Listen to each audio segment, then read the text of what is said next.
Assalamualaikum warahmatullahi wabarakatuh. Good morning everyone. Let me introduce myself. My name is Kina Naila Kurniawan. You can call me Kina. Today I will tell you about translation. First is definition of translation. Actually, there's many opinion from the expert about translation.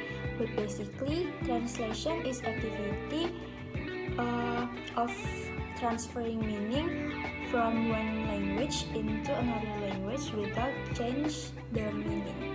Next is kind of translation. There is three kind of translation. First is intralingual translation, and the second is interlingual translation, and last is intersemiotic translation. Okay, first is intralingual translation. This translation only use one language and only change the form of writing text without change the meaning. For the example is I don't like durian, and so I hate durian. Second is interlingual translation. This translation is transferring the message of a text from the source language into the target language. So basically, interlingual translation is kind of translation we use maybe every day. For the example is translation book, buku terjemahan. It's used interlingual translation. The last is intersemiotic translation. Intersemiotic translation is the act of divert from verbal language or written to non-verbal language. For the example is a book or a novel turn into a movie or short movie. So next is translation process.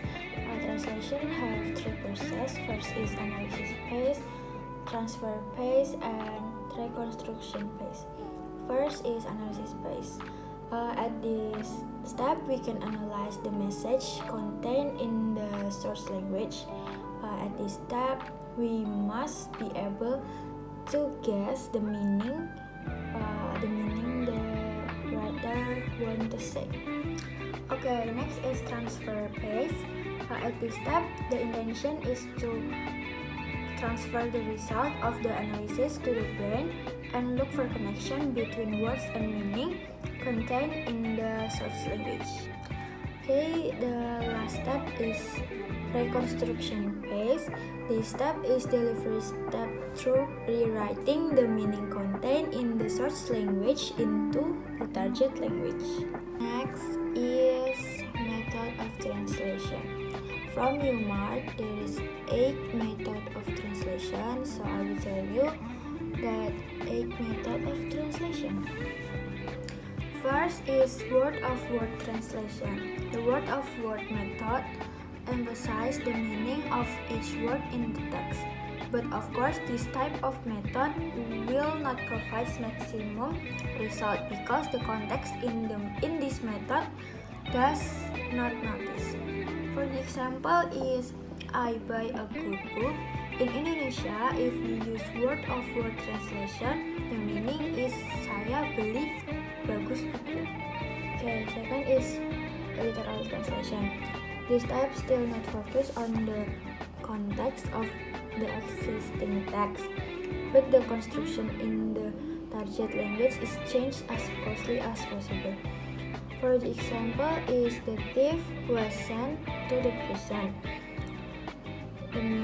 The right meaning is pencuri itu dipenjarakan, but the closely right meaning is pencuri itu dikirim ke penjara. Okay, third is faithful translation.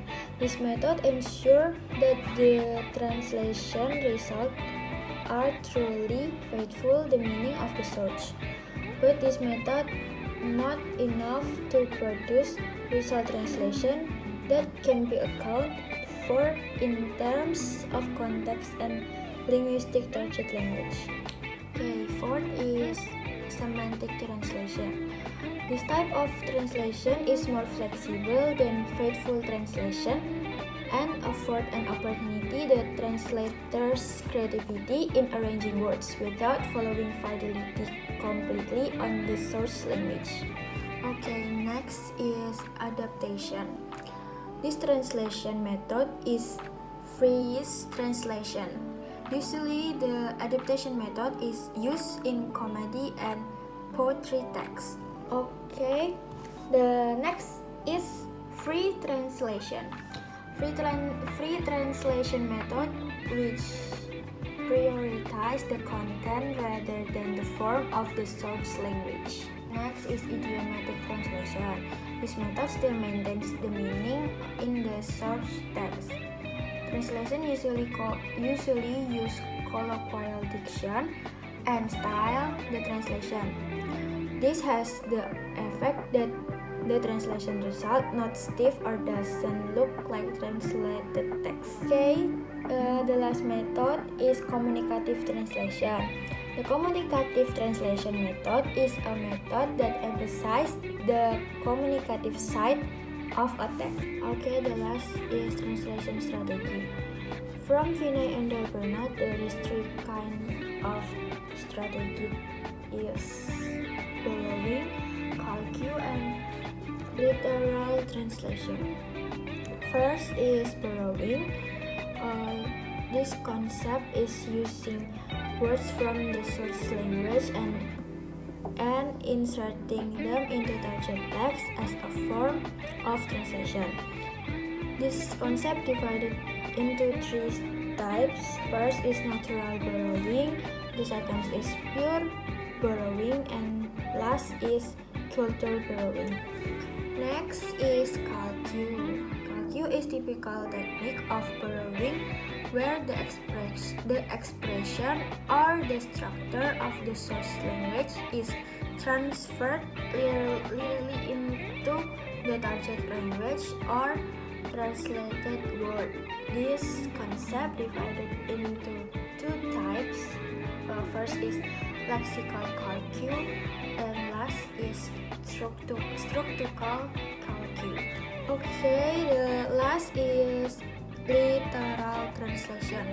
This technique is a word-for-word translation technique where the source text is translated just word by word.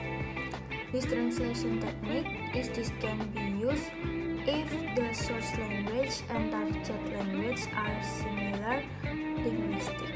Okay, that's all from me. Thank you so much for your attention, and sorry if